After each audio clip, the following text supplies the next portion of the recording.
कारण असेल, काल भारतीय जनता पार्टीचे ज्येष्ठतम नेते सन्माननीय अमित शहाजी पुण्यामध्ये आले आणि बऱ्यापैकी मला असं वाटलं की फक्त एवढं पसरट बोलणं हे फक्त आणि फक्त देवेंद्र फडणवीसच बोलतात की काय, पण इतकं आघळ पगळ बोलणं हे अमित शहाजी सुद्धा बोलू शकतात हे नव्याने कळलं. विशेष म्हणजे काल ते सन्माननीय पवार साहेबांच्या बद्दल बोलत होते. काल गुरुपौर्णिमा. अमित शहा यांचे अत्यंत घनिष्ठ मित्र असणाऱ्या नरेंद्र मोदीजी ज्या पवार साहेबांना गुरु म्हणतात, त्या मोदीजींच्या गुरुवर काल अमित शहा बोलत होते. ते बोलताना बरंच काही काही म्हणाले, पण मला फार विशेष प्रश्न पडला की त्यांच्या गुरुने तर त्यांना आधीच पद्मविभूषण पुरस्कार दिलेला आहे. मग जर एवढं तुम्हाला आधी वाटत होतं तर पद्मविभूषण पुरस्कार का दिला असेल बरं, याचा कधीतरी विचार अमित शहा आणि त्यांना स्क्रिप्ट देणाऱ्या फडणवीस आणि महाराष्ट्र टीमच्या लोकांनी विचार केला पाहिजे.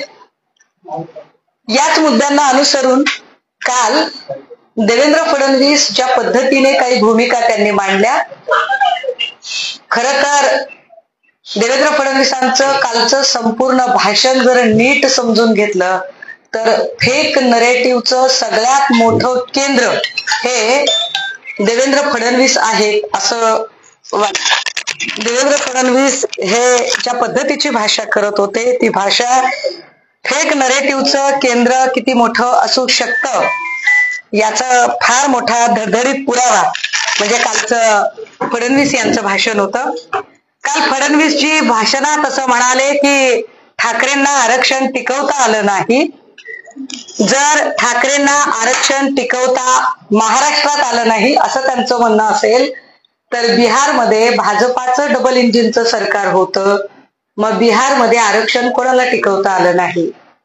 महाराष्ट्रात निष्कारण तुमची नियत नाहीये कोणालाच द्यायची, पण तुम्ही अशा पद्धतीने गोंधळाची स्थिती का निर्माण करावी.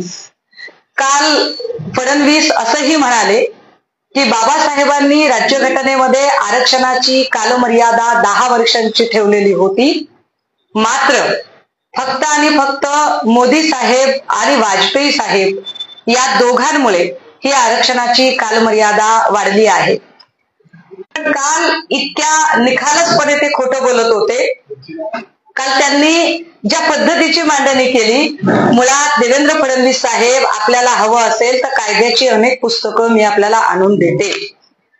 भारतीय राज्यघटनेमध्ये आरक्षणाचे 3 प्रकार पडलेले आहेत: राजकीय आरक्षण, सामाजिक आणि शैक्षणिक. पैकी राजकीय आरक्षण हे 10 वर्षांच्या साठी ठेवले होते. सामाजिक आणि शैक्षणिक आरक्षणाला कुठलीही मर्यादा नव्हती आणि राजकीय आरक्षण जर 10 वर्षांच्या साठी असेल तर 1950 ला घटना अंमलात आली, म्हणजेच 10 वर्षांनी 1960 ला पहिल्यांदा जी वाढीव मुदत द्यायची होती त्यावेळेला भाजपा बाळोत्यात म्हणतो आम्ही त्याला, जे छोट्या बाळाला जे छोटं कापड घेतलं जातं, भाजपा बाळात्यात होती त्यावेळेला. 60 ला कालमर्यादा कुणी वाढवली, त्यानंतर पुन्हा 10 वर्षांनी 70 ला भाजपा होती का, पुन्हा 10 वर्षांनी 80 ला भाजपा होती का, पुन्हा 10 वर्षांनी 90 ला भाजपा होती का. फडणवीस साहेब किती खोटं बोलाल. फेक नरेटिव्हचं चालतं बोलतं केंद्र म्हणजे तुम्ही आहात. पहिल्यांदा जरा स्वतःच्या अंतर्मनामध्ये डोकावून बघा की वाजपेयी आणि मोदीजींचा 10 वर्षाचं आरक्षण वाढवण्याशी सुतराम संबंध येतो का. राहिला प्रश्न राजकीय आणि सामाजिक आरक्षणाचा, तर त्या आरक्षणाला कुणीही धक्का लागू शकत नाही हे घटनेच्या फ्रेमवर्क मध्ये सांगितलेलं आहे. हे जरा एकदा अभ्यासावं त्यांनी. काल ते असंही म्हणाले की या सगळ्या आरक्षणाच्या संबंधाने बोलतानाच मध्ये त्यांची गाडी जरा राहुल गांधींकडे वळलेली होती. खरं तर काँग्रेसचे नेते राहुलजी ज्या पद्धतीने पार्लमेंटमध्ये बोलले होते ते म्हणणं पब्लिक डोमेन मध्ये अजूनही उपलब्ध आहे, ज्यामध्ये त्यांनी स्पष्टपणे म्हटलेलं होतं की भाजप कायम हिंसा हिंसा हिंसा हिंसा करते आणि इथला हिंदू अजिबात हिंसक नाही. परंतु भाजप आणि RSS म्हणजे स्वतःला सकल हिंदू समजतात. भाजप आणि RSS हे सकल हिंदू नाहीत हे स्पष्टपणे त्यांनी म्हटलेलं असताना सुद्धा फडणवीस साहेब तुम्ही पुन्हा एक फेक नरेटिव्ह तयार करताय. ते असंही काल म्हणाले की काय विरोधी पक्षांची अशी इच्छा आहे का, विरोधी पक्षांनी आम्हाला सांगावं की ओबीसीच्या कोट्यातून मराठ्यांना आरक्षण द्यायचं का. फडणवीस साहेब कुणाला खेळवताय, मराठा समुदायाला खेळवताय की ओबीसींना खेळवताय. तुम्हाला असं वाटतं का की या भारतातला या महाराष्ट्रातला ओबीसी समुदाय असेल किंवा मराठा समुदाय असेल किंवा एकूण सर्वसामान्य जनता असेल हे इतके मूर्ख आहेत की ते तुमच्या बोलण्यात येतील. विरोधकांना विचारून आम्हाला विरोधकांना विचारायचंय असं तुम्ही जेव्हा म्हणता त्याचा अर्थ तुम्ही विरोधकांना विचारून राज्यकारभार करता काय. विरोधकांच्या मनावर जर तुम्ही राज्यकारभार करणारे असता तर आतापर्यंत विरोधकांनी तुमचा 50 वेळा राजीनामा मागितलाय. फडणवीस साहेब पहिल्यांदा तर तुम्ही राजीनामा दिला असता. आणि दुसरी गोष्ट अशी की तुम्ही जेव्हा म्हणता की आम्हाला विरोधकांनी सांगावं काय करायचंय ते, सत्तेत तुम्ही आहात आणि जर तुम्हाला ते कळत नसेल तर सत्ता सोडा, खाली उतरा, बाकीचं बघून घेता येईल.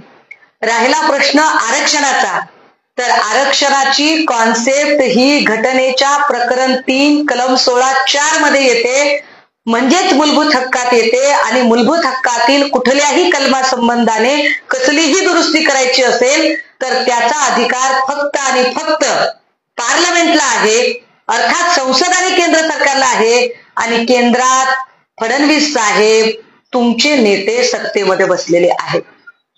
जर फडणवीसांना एवढीच काळजी असेल तर आमचं खुलं आवाहन आहे.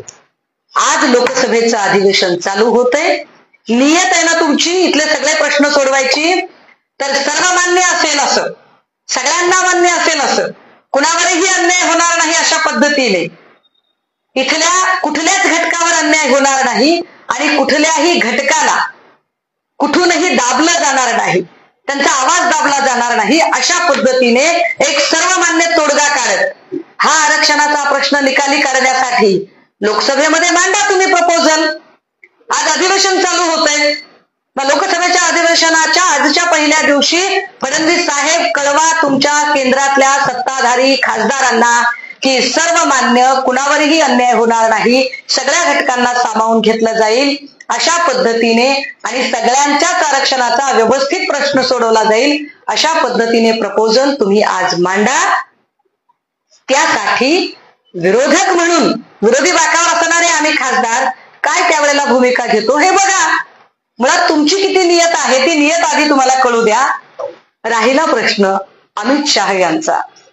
मुळात अमित शहा यांच्यावर आम्हाला फार बोलायची इच्छा होत नाही, कारण महाराष्ट्राचं राजकारण कसं असावं, महाराष्ट्राची शिस्त कशी असावी, महाराष्ट्रात सुसंस्कृत आणि स्वच्छ कारभार कसा असावा हे आम्हाला कुणीही शिकवण्याची गरज नाही. ते शिकवायचंही असेल तर जे स्वतः प्रचंड स्वच्छ चारित्र्याचे आहेत अशा लोकांनी शिकवावं. जे सोहराबुद्दीन एन्काउंटर किंवा जस्टिस लोहिया यांच्या मृत्यूचे डाग ज्यांच्या कपड्यांवर पडलेले आहेत, अजूनही जे तिथे वादाच्या भोवऱ्यात आहेत, ज्यांच्यावर तडीपारीचा शिक्कामोर्तब झालेला आहे, अशा तडीपार लोकांनी महाराष्ट्रात येऊन आम्हाला शहाणपण सांगायची गरज नाही. आणि एवढंच वाटत असेल भ्रष्टाचाराबद्दल तर काय अमित शाह साहेब आपण हे विसरलात का, आपले जिगरी दोस्त नरेंद्र मोदीजी याच महाराष्ट्रात आले होते आणि आपल्यासारखंच ते बोलले होते नॅचरल करप्ट पार्टी वगैरे. आणि जेव्हा ते असं बोलले त्याला 72 तासही उलटून गेले नाही. ज्या सिंचन घोटाळा आणि 70,000 कोटीच्या घोटाळ्यावर आपले जिगरी दोस्त बोललेले होते, ते जिगरी दोस्त त्याच सिंचन घोटाळ्याचे प्रमुख आरोपी असणाऱ्या अजित पवारजींना 72 तासाच्या आत सत्तेत घेऊन बसले होते. तुमच्या तोंडी भ्रष्टाचाराची भाषा अजिबात चांगली दिसत नाही, कारण महाराष्ट्रातल्या पहिल्या फळीमध्ये बसणारे 90% लोक हे तुम्ही आणि तुमच्या HD व्हिडिओ स्पेशालिस्ट मुलुंडच्या पोपटलालने त्या सगळ्यांवरती मांडणी केलेली होती. त्या सगळ्यांवर आरोपाची राळ ही तुम्हीच आधी उठवलेली होती. तुम्ही त्यांच्यावर ढिगाने आरोप केले होते. त्यामुळे आधी तुम्ही त्याची उत्तरं द्या की या सगळ्या भ्रष्टाचारी लोक तुमच्या सोबत कशी आहेत. राहिला प्रश्न शिळ्याकडीला ऊत आणण्याचा, तर शंकराचार्य मातोश्रीवर आल्यापासून तुमचे सगळ्यांचे जे पोटशूळ उठलेले आहेत आणि तुम्हाला मुद्दे जेव्हा काहीच मिळत नाही, जेव्हा 2 दिवसांपूर्वी सन्माननीय पक्षप्रमुख उद्धव साहेबांनी आम्ही धारावीला अदानी सिटी होऊ देणार नाही या संबंधाने पत्रकार परिषद घेतली, त्यानंतर तुमची आर्थिक रसद तुटते की काय असं तुम्हाला वाटायला लागलं आणि म्हणून तुम्ही इथे येऊन औरंगजेब फॅन क्लब वगैरे यासारखी बाष्कळ भाषा वापरताय. तुमचा स्तर हा पार्लमेंट मधले जे खासदार रमेश बिधुडी बोलले त्यापेक्षाही तुम्ही तुमचा स्तर खाली घसरवत आणलाय. हे कालच्या भाषणाने पुन्हा एकदा सिद्ध झालं. आम्ही कोण आहोत, आम्ही काय आहोत त्याचं सर्टिफिकेट आम्हाला गुजरातच्या तडीपारांकडून घेण्याची वाईट वेळ आलेली नाही. आम्ही काय आहोत हे समजून घेण्यासाठी आम्हाला जस्टिस लोयाच्या हत्येच्या रक्ताचे शिंतोडे ज्यांच्या अंगावर आहेत त्यांच्याकडून ते सर्टिफिकेट घेण्याची गरज नाही. राहिला प्रश्न आरक्षणाचा, तर मी म्हटलं की 10 वर्षानंतरचं आरक्षण हे राजकीय क्षेत्रातलं ते दर 10 वर्षांनी बदललं. ते काँग्रेसच्या काळामध्ये त्याच्यात तुमचं शून्य योगदान आहे. उगाच स्वतःच्या बडवून घेऊ नका. स्वतःला फार हुशार आहात असे किमान वरवर दाखवताना तरी अभ्यास करून बोलत चला. आणि जर एवढी तुमची नियत असेल तर इथे महाराष्ट्राची सामाजिक वीण उसवण्यापेक्षा महाराष्ट्रातला मराठा साळी माळी कोळी तेली तांबोळी आतार बागवान सुतार लोहार कुंभार कडे कपारी घिसाडी जोशी ही सगळ्या जात समुदायातली माणसं अत्यंत गुण्यागोविंदाने नांदतात. जर या लोकांमध्ये खरंच ध्रुवीकरण होऊ द्यायचं नसेल, जातीय विस्पेरणी करायची नसेल आणि तुमची सर्वमान्य असा तोडगा काढायची तयारी असेल, कुठल्याही घटकावर अन्याय होऊ द्यायचा नाही, ओबीसीवरही नाही आणि मराठ्यांवरही नाही, कुठल्याही घटकावर अन्याय होऊ द्यायचा नाही, अशा पद्धतीने तुमची तोडगा काढायची तयारी असेल तर शिवसेना उद्धव बाळासाहेब ठाकरे पक्षाच्या वतीने आमचं खुलं आवाहन आहे भारतीय जनता पार्टीला की आपण आज लोकसभेच्या अधिवेशनाच्या पहिल्या दिवशी हा प्रस्ताव मांडा. तो प्रस्ताव मांडा, चर्चेला आणा, बघू देत तरी की तुमची किती नियत आहे ते. थँक्यू.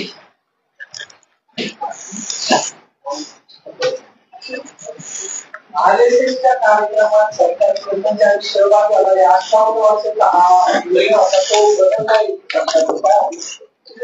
मला असं वाटतं की ज्या पद्धतीने आरएसएसचा एकूण मागच्या काही काळामध्ये भाजपच्या कार्यपद्धतीबद्दल त्यांच्या मनामध्ये एक प्रचंड राग निर्माण झालेला आहे. भाजपच्या कार्यपद्धतीबद्दलचा, अजित पवारांना सोबत घेतल्याबद्दलचा तो राग कमी करण्यासाठी अशा पद्धतीने हे परिपत्रक भाजपकडून काढलेलं आहे. भाजपकडून हे काढलेलं परिपत्रक हे निश्चितपणे भारतीय संविधानाच्या चौकटीत न बसणारं परिपत्रक आहे. पण अशा परिपत्रकातून भाजपा निष्कारण आरएसएसला वादाच्या भोवऱ्यात अडकवू इच्छिते, जेणेकरून भाजपला स्वतःवरचे जे सगळे डाग आहेत, सगळे आरोप आहेत ते पुसून आरएसएसच्या मागे लपता येईल. असं म्हणते की धनंजय मुंडे काल जे भाषण झालं अमित शहा यांचं बोलताना असं म्हणते की अमित शहा यांच्या बोलण्यामध्ये काहीतरी तथ्य असेल म्हणून काल ते उद्धव ठाकरे आणि शरद पवार यांचं हे फार विशेष आहे. एकीकडे त्यांनी म्हणायचं की हे तथ्य असेल म्हणून बोलले असतील, दुसरीकडे अजित पवारांनी म्हणायचं की ते काय म्हणाले ते मी ऐकलंच नाही. मागे एकदा अशाच पद्धतीने पवार साहेबांवरती जेव्हा टीका केली मोदींनी, भटकती आत्मा वगैरे म्हटलं, तेव्हा अजित पवार म्हणाले की मी ऐकलंच नाही ते काय म्हणाले ते, असं काही ते म्हणाले असतील तर मी त्यांना जाब विचारेल. तो जाब बहुतेक त्यांनी मधल्या 5-10 भेटीगाठीमध्ये विचारलेला दिसत नाहीये. कालही म्हणजे नेमक्या वेळेला ते नेमके शब्द ऐकत नाहीत, नेमक्या वेळेला नेमक्या भाषेमध्ये ते बोलत नाहीत. जर ते तथ्यच असेल असं जर म्हणणं असेल तर मग आम्हाला धनुभाऊंनाही प्रश्न विचारावा लागेल की भाऊ, मग त्याच मोदींनी पवार साहेबांना गुरु कशासाठी म्हटलं आणि त्याच पवार साहेबांना पद्मविभूषण पुरस्कार याच सरकारने कशासाठी दिला? काय म्हणजे त्याला काही लॉजिक तरी असलं पाहिजे. पण या सगळ्यातनं एक गोष्ट नक्की स्पष्ट झालेली आहे की ज्या अर्थी इथे आल्यावर मोदी असतील किंवा शहा असतील यांचं भाषण पवार आणि ठाकरे ही नावं घेतल्याशिवाय सुरूही होत नाही आणि संपतही नाही.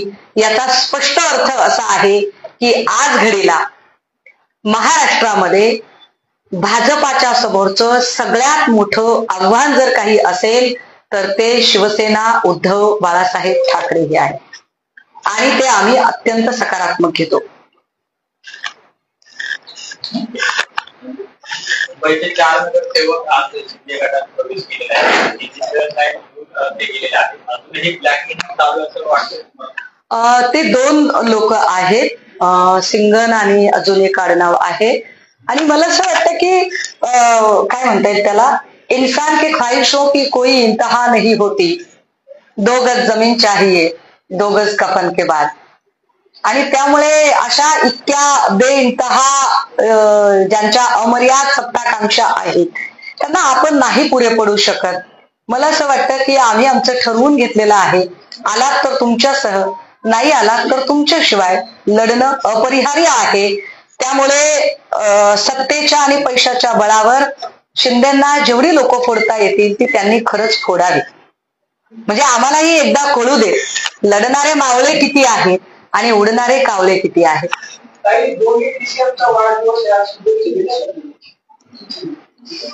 काय योग आहे.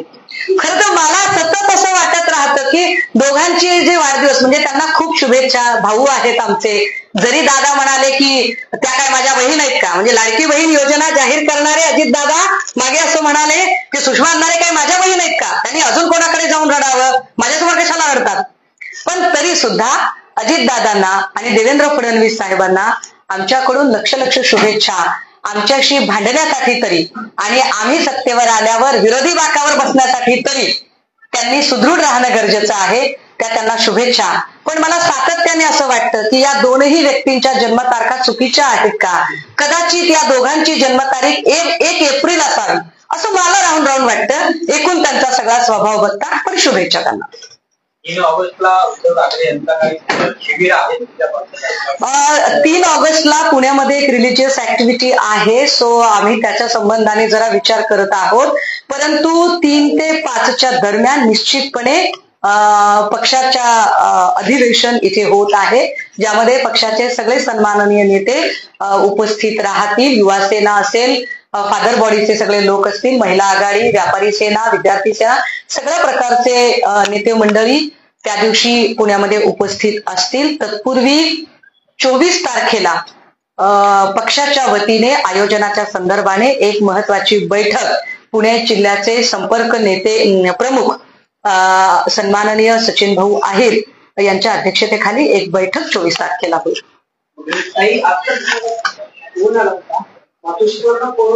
नाही, काहीही सुतावरून स्वर्ग गाठवू नका. माझ्या घरून फोन होता. माझा भावाचा छोटासा बच्चू आहे, तो पडलाय, त्याला लागलंय आणि त्याला एक्सरे साठी होप हॉस्पिटलला नेले. एवढंच आहे. बाकी काहीच सुतावरून स्वर्ग गाठवू नका. काही काल अमित शहा यांनी बिर्याणीचा परत उल्लेख केला. नाही, कसाबच्या बिर्याणीचा त्यांनी हिशोब ठेवावा. पण त्याच्या आधी मी म्हटलं ना की we have no need of any kind of certificate. ज्यांच्या अंगावर जस्टिस लोहियाच्या रक्ताचे डाग आहेत अशा लोकांनी आम्हाला बोलायचं नाही. हा, तर लोया सांगते, लोया कदाचित बोलताना चला असेल.